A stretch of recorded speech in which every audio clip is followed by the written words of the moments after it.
Hello friend, তোমরা হচ্ছে Ibrahim study YouTube channel. আমি ইব্রাহিম তোমাদের মাধ্যমে জিএনএমএনএমে আরও একটা নতুন ভিডিও নিয়ে আমি চলে এসেছি। নতুন ভিডিওটা তোমরা থাম্বনেল দেখেই বুঝে গেছো যে আমাদের কি একটা ভিডিও কি নিয়ে ভিডিও আলোচনা করা হবে এবং কি প্রথমে যেটা বলবো সেটা হচ্ছে তোমাদের 50-এর নিচে স্কোর থাকলে আমরা কাউন্সেলিং করব কি করব না স্যার, এবং তোমাদের প্রশ্নগুলো আমি আজকে অ্যান্সার দেব। কাউন্সেলিং কবে থেকে শুরু হবে, কাউন্সেলিং প্রসেসটা কী, প্রসেস স্টেপ বাই স্টেপ আজকে আমি তোমাদের বলবো।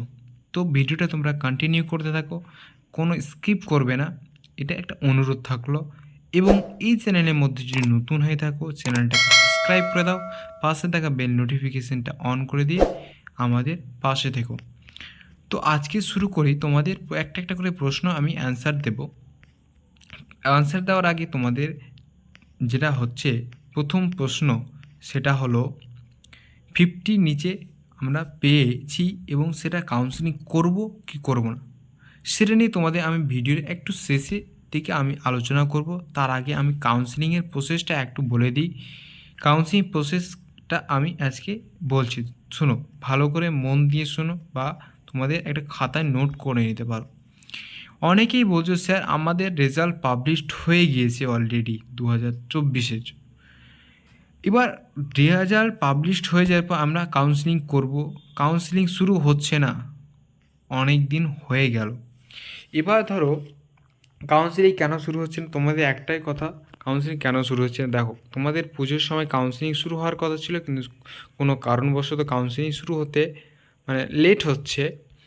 এবার কেন লেট হচ্ছে দেখো, কোনো জায়গায় কোনো অনেক ডিস্ট্রিক্টে বন্যা প্লাবিত হয়ে গেছে, বন্যার জন্য সেটা অনেকটাই পিছানো হচ্ছে, যেটা সম্ভাবনার কথা বলছে।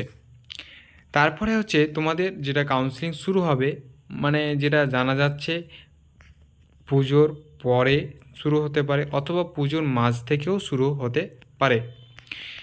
2 নম্বর প্রশ্ন হচ্ছে যে আমরা কাউন্সেলিং প্রসেসটা কিভাবে করব, প্রথম স্টেপ কি, সেকেন্ড স্টেপ কি, থার্ড স্টেপ কি এবং ফোর্থ স্টেপ কি। প্রথমে তোমাদের কাউন্সেলিং করার জন্য তোমাদের যেটা করতে হবে সেটা হচ্ছে রেজিস্ট্রেশন। তার আগে একটা আমি বলে দিই, কেউ যদি 2024-এ এএনএম জিএনএমে, এএনএম বোথের কথা বলছি আমি, 2024-এর ধরো এএনএম সে করার ইচ্ছা থাকলো, কিন্তু কোনো কারণবশত সে রেজিস্ট্রেশন করতে পারলো না। কথাটা মন দিয়ে একটু বোঝার চেষ্টা করবে। কোনো কারণবশত সে রেজিস্ট্রেশন করতে পারলো না, তার জন্য কি হবে, তার জন্য এই পুরো বছরটা বাদ হয়ে যাবে। 2024-এ যে কাউন্সেলিং নার্সিং প্রক্রিয়াটা সেটা ওর বাদ হয়ে যাবে। সে তাকে আবার 2025 সালের জন্য তাকে প্রিপারেশন নিতে হবে। বুঝতে পেরেছো আমার কথাটা? সেটা হলো।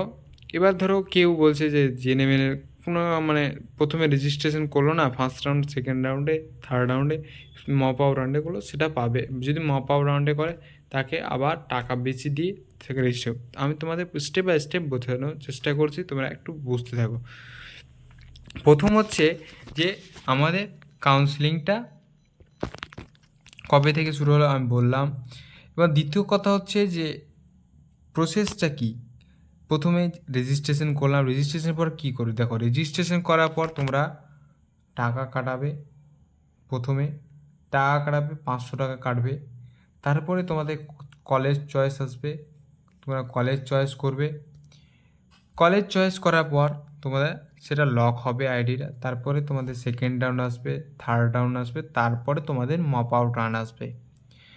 মপ আউট রাউন্ড আসার পর তারপরে স্পট কাউন্সেলিং হবে। বোঝা গেল আমার কথাটা? এবার প্রসেসটা কি হচ্ছে, প্রসেসটা স্টেপ বাই স্টেপ বলছি। দেখো প্রথম রেজিস্ট্রেশন করার পর তোমাদের 500 টাকা দিয়ে কাটিয়ে দিলে টাকা, এবং টাকা কাটিয়ে তোমরা প্রথমে তোমাদের যেটা যেইভাবে 2024-এ ANM GNM form fill up, যেটা অ্যাপ্লিকেশন ফর্ম ফিল আপ, পরীক্ষা যেটা ফর্ম ফিল আপ নোটিফিকেশন এসেছিলো যে ফর্ম ফিল আপ শুরু হয়ে গেছে, সেই ফর্ম ফিল আপটা যখন তোমরা করেছিলে সেইভাবে তোমাদের এখানেও মানে ওই জিনিসটা তোমাদের এখানে তোমাদের মানে তুলে ধরা হবে। শুধু তোমাদের এখানে এক্সট্রা হবে লাগবে ব্যাঙ্ক অ্যাকাউন্ট, ঠিক আছে? তারপরে লাগবে তোমাদের পার্সোনাল ডিটেলস তোমাদেরকে বলতে হবে, ঠিক আছে? পার্সোনাল ডিটেলস বলতে হবে এবং তোমাদের লাগবে ধরো মানে পাসেস মানে তোমরা এটাতে এইচএস পাস, তো তোমাদের মার্কশিট লাগবে এবং সেখানে মার্কশিটের মানে কী জন্য নিয়ে যাবো, সেখানে ইংলিশ মানে সাবজেক্ট যেটা আছে ইংলিশ সাবজেক্ট, তার নম্বরটা সেখানে তুলে ধরতে হবে, মানে নম্বরটা সেখানে লাগবে, লিখতে হবে। এটা হলো। এবার আমরা কাউন্সেলিংটা কোথায় করব? তোমরা কোনো এক অনলাইনে দোকানে অথবা তোমরা সার্ভাই ক্যাপে যেয়ে তোমরা এটা করতে পারো।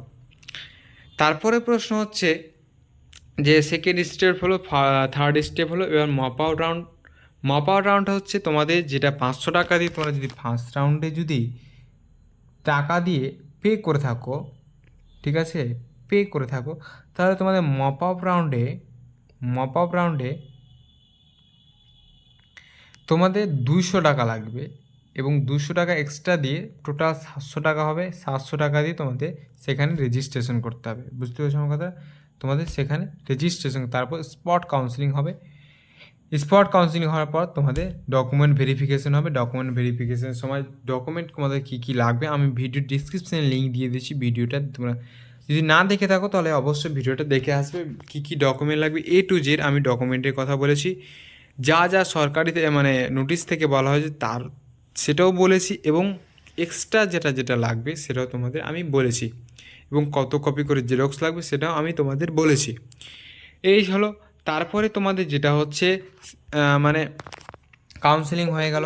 কাউন্সেলিং হওয়ার পর তোমরা কী করবে, মানে কাউন্সেলিং হওয়ার পর round first round, third round, mop out রাউন্ডও হয়ে গেল, স্পট কাউন্সেলিং, তারপর তোমার ডকুমেন্ট ভেরিফিকেশন হয়ে গেল। এবার কাউন্সেলিং প্রসেসটা শেষ হলো। তোমাদের কাউন্সেলিং প্রসেসটা বোঝালাম এবং তোমাদের এখানে যদি কোনো প্রবলেম থাকলে তোমরা কমেন্ট সেকশনে কমেন্টে যেয়ে তোমরা তোমাদের মানে যদি কোনো ডাউট থাকে তো তোমরা কমেন্ট করে জানাও। এরপরে ধরো তোমরা আমি থাম্বনেলে লিখেছিলাম যে 50% নিচে থাকলে তোমরা কি করবে, কাউন্সেলিং করবে কি করবে না। প্রথম প্রশ্ন হচ্ছে 50%-এর নিচে থাকলে আমরা কাউন্সেলিং করব কি করব না। 50%, ঠিক আছে, 50%, যাদের ওপরে আছে তারা অবশ্যই কাউন্সেলিং অ্যাটেম্প করবে।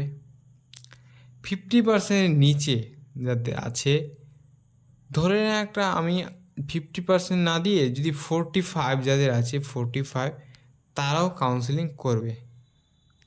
বুঝতে পারলে? এবার 45-এ যাদের নিচে আছে, 45 ওপরে থাকলে তো অবশ্যই কাউন্সেলিং করবে, এবার 45-এ যাদের নিচে আছে তারা কাউন্সেলিং করবে না। তোমাদের শুধু ফালতু টাকাটা নষ্ট হবে। বুঝতে পেরেছো আমার কথাটা? ফালতু তোমাদের টাকাটা নষ্ট হবে। 50% যাদের উপরে আছে তোমরা অবশ্যই কাউন্সেলিং করবে। কাউন্সেলিং প্রসেস আমি বললাম, কাউন্সেলিং এই যে রেজিস্ট্রেশন করবে, রেজিস্ট্রেশন করার পর যা যা বললাম আমি তা করবে। এবার তোমাদের স্কোর যদি থাকে, এবার ধর অনেকে জিএমআর র্যাঙ্ক, এবার যদি জিএমআর র্যাঙ্কের হিসাবে যদি আমরা ধরি তাহলে যদি এক কথা যাদের ধরো মানে জিএমআর র্যাঙ্ক হিসাবে মানে কি বলবো 10,000 এক কথায় 10,000-এর নিচে আছে, হ্যাঁ নিচে 10,000-এর নিচে আছে ক্যাটাগরি হিসাবে যদি আমরা ধরি ওবিসি, জেনারেল, এসসি, এসটিতে যদি বেশি থাকে তাহলে তোমরা করতে পারো। এসটিতে যদি 15, আমরা 15,000 ধরতে পারি এসটি, শুধু এটা এসটির জন্য। আর পিএইচ তো আছে অল, মানে হ্যান্ডিক্যাপ যাদের আছে ওদের তো থাকবেই। এবার ধরো যারা এখানে এই ক্যাটাগরির মধ্যে যারা পড়ছে সেটা হচ্ছে ওবিসি এ, ওবিসি বি এবং এসসি, ঠিক আছে। 10,000-এর নিচে যাদের আছে তোমরা কি করবে, তোমরা করবে অবশ্যই তোমরাও কাউন্সেলিং করবে। 10,000 যাদের নিচে আছে তারা কাউন্সেলিং করবে।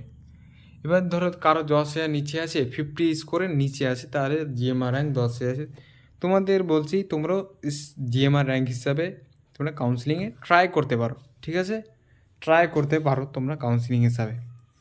এবার এটা গেল। এবার একটা প্রশ্ন হচ্ছে যে যে র্যাঙ্ক কাট অফ হিসাবে আমাদের জেনারেল, ওবিসি, এসসি, এসটি এর তুলনাটা কী? তুলনাটা হচ্ছে, দেখো এখানে আমি একটু বোঝানোর চেষ্টা করেছি তোমাদের।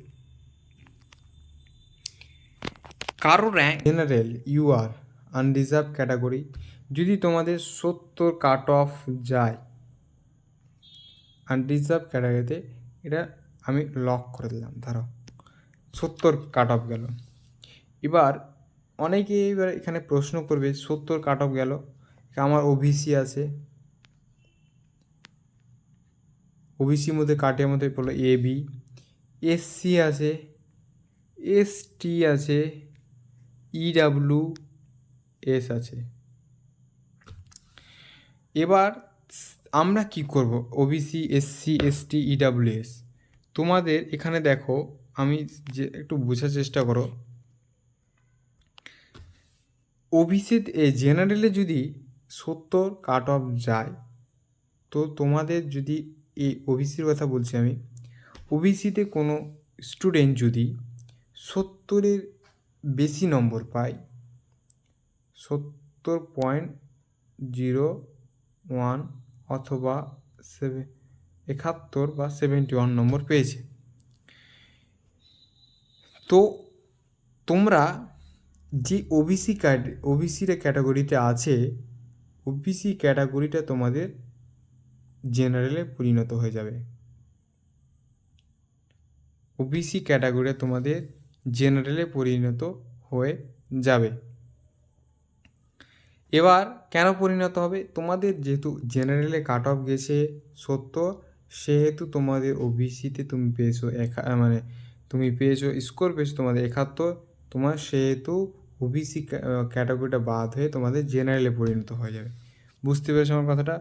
এবার কারো প্রশ্ন হচ্ছে এসটি, এসসি, ঠিক আছে, আমি এসসিতে কথা বোঝাচ্ছি। এবার এসসিতে কেউ যদি 75 পায়, 75 পায়, আর কাট অফ যদি 70 যায়, তাহলে তুমি এসসি যেটা ছিলে তুমিও আনরিজার্ভে চলে যাবে, মানে হচ্ছে UR unreserved category, general category, তুমিও জেনারেলে চলে যাবে। কেন স্যার আমি এসসিতে দিয়েছি? দেখো কেন স্যারের অ্যান্সার একটাই, তুমি যেটা কাট অফ গেছে সরকার, যে কাট অফটা গেছে থেকে, সেই কাট অফের থেকে বেশি তুমি স্কোর পেয়েছো, সেই জন্য এসসিটা সেটা জেনারেলে পরিবর্তন হয়ে যাবে। আমার কথা বুঝতে পেরেছো? একই পরিণতি হবে এসটির মাধ্যমে, এসটি তো একই হবে, ইডাব্লিউএসও একই সেম কন্ডিশন হবে। আমার কথাটা বোঝা গেছে? এবার এর মধ্যে যদি কোনো ডাউট থাকে অবশ্যই তোমরা কমেন্ট করে জানাবে। তারপরে তোমাদের যা যা প্রশ্ন আছে তোমরা অবশ্যই কমেন্ট করে জানাবে। তো তোমাদের এরা সম্পূর্ণটা বুঝালাম, তুমি কোনো যদি প্রবলেম হয়ে থাকে অবশ্যই তোমরা কমেন্ট করে জানাবে। এবং তোমাদের রেজিস্ট্রেশন প্রসেসটা আমি বললাম, একবার আর বলে দিই, রেজিস্ট্রেশন করবে। প্রথমে রেজিস্ট্রেশন কেউ যদি মিস হয়ে যায়, তার জন্য 2024 সালটা বাতিল হয়ে যাবে। 2025 সালে তাকে আবার নতুন করে প্রিপারেশন নিতে হবে। এবার হচ্ছে তোমাদের যে প্রথমে রেজিস্ট্রেশন করবে, কাউন্সিলিং শুরু হওয়ার পর রেজিস্ট্রেশন করবে। রেজিস্ট্রেশন করার ফার্স্ট রাউন্ডে তোমার রেজিস্ট্রেশন করে 500 টাকা দিয়ে রেজিস্ট্রেশন করবে। 500 টাকা দিয়ে রেজিস্ট্রেশন করার তোমার first round, second round, third round, এবং থার্ড রাউন্ড পর তারপরে তোমাদের মপ আউট রাউন্ডে যদি রেজিস্ট্রেশন করো তাহলে তোমাদের 700 টাকা লাগবে। 700 টাকা লাগবে মানে 200 টাকা প্রথমে যদি রাউন্ডে যদি রেজিস্ট্রেশন করো তাহলে 500 টাকা, এবং প্লাস মপ আউট রাউন্ডে 200 টাকা প্লাস হবে, সেটা হয়ে যাবে 700 টাকা। ঠিক আছে, তারপরে তোমাদের যেটা করতে হবে সেটা হচ্ছে তোমাদের যে স্পট কাউন্সিলিং হবে। তারপরে স্পট কাউন্সিলিং হওয়ার পর ডকুমেন্ট ভেরিফিকেশান হবে। তোমাদের ডকুমেন্ট ভেরিফিকেশান আমি ভিডিও তোমাদের A to Z ডকুমেন্ট কী কী লাগবে তোমাদের আমি ডিসক্রিপশানে লিঙ্ক দিয়ে দিয়েছি, ভিডিও তোমরা যা ভিজিট করে আসতে পারো। তারপরে তোমাদের যেটা হচ্ছে, তোমাদের 50-এর নিচে স্কোর থাকলে আমরা কি কাউন্সিলিং করব। দেখো 50-এর নিচে স্কোর থাকলে তোমরা অবশ্যই কাউন্সিলিং করো না, এবং 50-এর উপরে যারা কাউন্সিলিং স্কোর আছে তারা অবশ্যই কাউন্সিলিং করো। আর জিএমআর র্যাঙ্ক হিসাবে যদি আমরা ধরি তাহলে 10,000 নিচে আছে তোমরা অবশ্যই কাউন্সিলিং করো, 10,000 উপরে থাকলে তোমরা কাউন্সিলিং করো না। এই ছিল আজকের এই ভিডিওটি ভালো লাগলে অবশ্যই একটা লাইক করে দিও। চ্যানেলে নতুন হয়ে থাকলে চ্যানেলটিকে সাবস্ক্রাইব করে দাও, এবং ভিডিও দেখার জন্য অসংখ্য ধন্যবাদ। দেখা হচ্ছে নেক্সট ভিডিওতে।